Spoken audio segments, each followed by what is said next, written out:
E os sindicalistas agora resolveram também entrar na discussão sobre vacinação aqui no Brasil. Eles resolveram protestar por uma campanha. As centrais sindicais fizeram sua primeira reunião do ano nesta terça-feira e elaboraram uma lista de prioridades em suas demandas para 2021. No topo delas está a defesa de um programa nacional de vacinas contra o vírus chinês. O presidente da CSB, a Central dos Sindicatos Brasileiros, e do Diretório Paulistano do PDT, Antônio Neto, afirmou ao jornal Folha de São Paulo que a decisão foi tomada porque o governo Bolsonaro é incapaz de ouvir a pauta dos trabalhadores. E prometeu que, aspas, as centrais sindicais continuarão dialogando pelo avanço dessas pautas no Judiciário, no Congresso Nacional, com os prefeitos eleitos e com os governadores. Tá, então, Fiuza, depois dos ministros do Supremo, políticos, agora também os sindicatos entrando aí no debate sobre vacinação. É o panfleto dos irresponsáveis, né? A gente está assistindo isso aí já até sem nenhuma perplexidade, porque a gente não espera diferente. Eles vão dobrar, triplicar essa aposta aí de cinismo, de irresponsabilidade.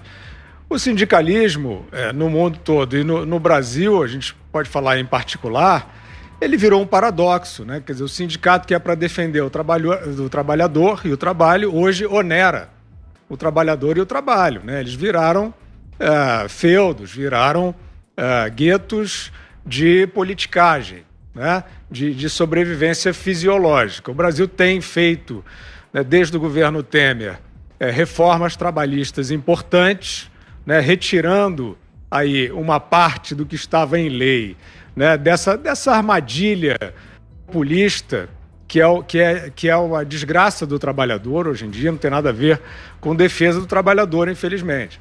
E o que eles estão fazendo em relação à pandemia é o que eles fazem em relação à vida deles, né, o tempo inteiro, que é mentir, né? Essa ideia, Vitor, da questão de você ser partidário da vacina e se colocar, então, né, ao lado dos que estão salvando vidas, né, ela repete a falsa premissa de você se colocar ao lado do lockdown e dizer que está salvando vidas, né? Mentira, premissas fajutas, né, com demonstração exaustiva já da falta de eficácia.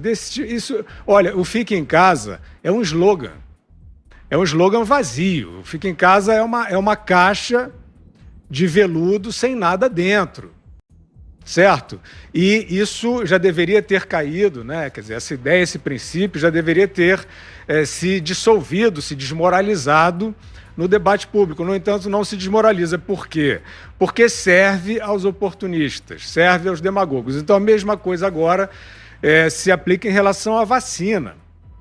Nós vimos, por exemplo, aí recentemente, surgido das catacumbas da política brasileira, né, esquecido e ressurgido e renascido, o deputado Aécio Neves, para propor um tipo de obrigatoriedade de uma vacina que ele nem sabe qual é, que nem está aprovada no Brasil, né? E que a gente tem sempre que esclarecer aqui. Não há, né, as características da pandemia não indicam, não recomendam, né, não tornam necessária a vacinação universal da população. Então, os sindicalistas vieram fazer a festa que eles sempre fazem, que é fingir que estão combatendo um inimigo que eles criaram. Hoje em dia, Vitor, você ser um defensor... Parece que travou um pouquinho a conexão do Fiuza. Daqui a pouco a gente retoma, então, a partir da sequência do comentário dele. Vou passar para você, Ana. Sindicatos, hoje em dia, você conta nos dedos, né? Quantos sindicatos realmente aí se importam com os seus agregados, aí, com realmente a conduta do caminho das pessoas relacionadas aos sindicatos. Para você ter uma ideia, Vitor, o sindicato dos professores aqui nos Estados Unidos foi totalmente sequestrado, né, pelo Partido Democrata, e agora, recentemente,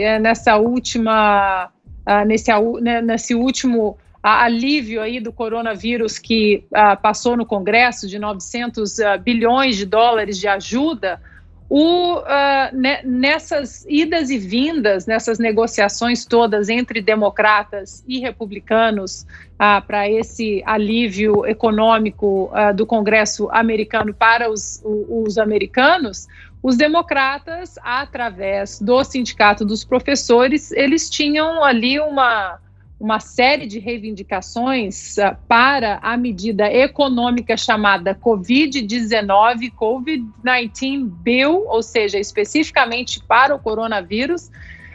Os democratas, juntamente com o Sindicato dos Professores, eles tinham uma lista, Vitor, de medidas e demandas dentro dessa ajuda econômica que não tinha absolutamente nada a ver com o vírus, que não tinha nada a ver com a segurança das crianças na escola ou com a segurança dos professores, e tinha medidas ali, por exemplo, criação de apoio de um centro da conscientização negra para o movimento Black Lives Matter, planos de saúde para os cônjuges de professores que vão casar, ou seja, a gente vê que hoje, infelizmente, sindicatos, eles acabaram se tornando aí uma vertente política, e não apenas uma vertente política, né? Se fosse uma vertente política positiva, que enaltecesse o debate e o verdadeiro progresso na sociedade, mas não,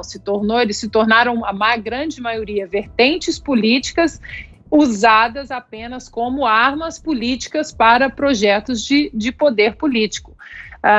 E o que tem não apenas de sindicalistas, mas de pessoas aí usando o que eu considero uma das atuais pragas da sociedade, que é a sinalização de virtude, ou seja, você tem que pagar o seu pedágio ideológico, você tem que mandar todo mundo ficar em casa, você tem que falar que todo mundo tem que tomar a vacina, porque essa é a sinalização de virtude do momento. A gente viu, por exemplo, o governador João Dória, que passou, né, pela Covid-19, agora dá suas entrevistas aí com máscara o tempo todo, numa eloquente e óbvia sinalização de virtude, mas quando ele viajou para Miami, né, trancou São Paulo e viajou para Miami, ele foi fotografado numa loja em Miami sem máscara, sentado ali numa loja em Miami sem máscara. Então, esse problema da sinalização de virtude, mais sindicalistas, mais vacina, e mais palavras ao léu, que hoje são jogadas de uma maneira muito irresponsável, né? Genocidas, assassinos, fascistas, como se essas palavras elas pudessem ser trocadas como a gente troca de roupa. Então, a pandemia é séria, o vírus é sério, é um vírus que mata, sim, mas a sinalização de virtude que muitas pessoas têm tentado demonstrar, têm usado para fazer o pagamento de pedágio ideológico, é inacreditável. E esses sindicatos aí, eles não estão diferentes, e para quem nos escuta no rádio e não nos assiste, o banner aqui que está na nossa tela é perfeito, são desocupados. E agora sim, já de volta ao Fiuza, pode concluir, Fiuza. Não, já tinha praticamente completado a ideia, só para dizer e reafirmar que hoje quem defende vacinação indiscriminada, se colocando ao lado da ciência, é o que está se colocando em oposição à ciência. Porque nós temos vacinas feitas a toque de caixa. É uma aposta, uma parte da sociedade quer correr o risco, está valendo. Agora, vacina feita em 6 meses não existe na história, não existe na literatura do desenvolvimento de imunizantes no mundo todo, né? Temos aí diversos infectologistas, imunologistas alertando, né? Vacinas aprovadas a toque de caixa, 100 anos de observação da sintomatologia de quem tomar a vacina, é uma aposta. É um risco, é um salto no escuro. Porque os laboratórios, alguns deles, os principais, os maiores, estão se isentando juridicamente, né? Os contratos são assim. Alguns deles são assim. eles são imunes. Essa é a imunidade judicial, né? Pretendida e obtida por grandes laboratórios. Por que isso? O fabricante que oferece a eficácia e a segurança não pode afiançar isso, não pode ser responsabilizado por isso, não pode responder por efeitos adversos que venham a acontecer. Eu sou leigo, né? Eu sou leigo. E como leigo, observando, talvez apareça alguém para me explicar. Mas, pela lógica, eu não consigo entender, né? Como pode um acordo desse ser aceito, né? Já é uma indecência, na minha opinião. E, no entanto, a marcha dos acontecimentos está se dando assim. Nós estamos vivendo um experimento. A população está de olho na população para ver o que cada um vai sentir, o que cada um vai ter. E essa observação, amigos, leva anos. Leva anos, porque há reações que são verificáveis só depois do decurso de pelo menos 2 anos. Então, ok, a pandemia coloca esta necessidade a sérias dúvidas sobre isso.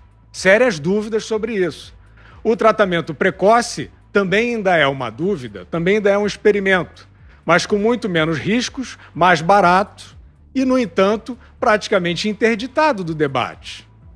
A lógica foi embora desse debate. E aí é claro que nessa hora vão aparecer os sindicalistas para tentar controlar os outros, para tentar criar barreiras, porque vivem disso, né, de criar dificuldades para vender facilidades. São parasitas, né? São parasitas. Parasitas agirão sempre desta maneira, exatamente dessa maneira como as centrais sindicais estão agindo agora. Paulo, 2 minutinhos para você para fecharmos esse tema. Eu fiquei surpreso com a notícia que o Fiuza trouxe aqui no ar. O Aécio Neves está vivo ainda, rapaz? Que bom para ele. E olha que tá, hein? É bom para ele, rapaz. Ele voltou de onde estava aí, das profundezas, para obrigar a população a tomar a vacina, né? Depois ele não sabe por que foi jogado na sarjeta da política nacional, né? Ninguém lembrava nem que o Aécio Neves existia. Sobre os sindicatos, era tudo que a gente precisava, né? Vocês não estavam sentindo uma falta danada dos sindicatos, de ouvir a opinião dos sindicatos nessa discussão e tal? Eu estava sentindo falta da participação dos sindicatos, é uma opinião importantíssima, né? Eu me pergunto aqui ao ouvinte brasileiro, você que é trabalhador, você que trabalha de alguma forma, você se sente representado pelo seu sindicato? Porque o sindicato, ele por natureza, ele representa o trabalhador, né? Ele representa uma categoria de trabalhadores. Você tem 17 mil sindicatos, federações e confederações, etc. no Brasil. Você se sente representado? Se você não se sente representado, e eu duvido que tenha algum ouvinte dizendo, não, meu sindicato é maravilhoso, ele é que me defende. Não tem nenhum, 0 ouvinte dizendo isso. Então, servem para quê os sindicatos? Eu vou responder para que servem. Eles são uma máquina de militância ideológica da esquerda. E é exatamente isso que eles estão fazendo agora. Eles arrumaram um gancho para aparecer, depois do negócio da perda da contribuição sindical, eles diminuíram muito de importância, né? Então eles arrumaram, de vez em quando eles arrumam um gancho para aparecer, ocupam as manchetes, e aí estão ocupando as manchetes para fazer o quê? Qual é a pauta número 1 da esquerda? E a gente vai, acho que a gente vai falar disso aqui no programa. A pauta número 1 da esquerda é falar mal do Bolsonaro. Então, dá para os sindicatos aparecerem, fazerem um mise-en-scène ali falando de vacina, dá para falar mal do Bolsonaro? Então os sindicatos vão aparecer e vão falar mal do Bolsonaro. É só isso que está acontecendo, não tem nada além disso. Agora, a opinião dos sindicatos sobre esse e qualquer outro assunto é absolutamente irrelevante. Os líderes sindicais são, e já são há muito tempo, pessoas completamente despreparadas, são os verdadeiros pelegos que estão lá nessa posição, mamando numa tetinha, cumprindo o papel de burocratas, militantes, ideológicos da esquerda.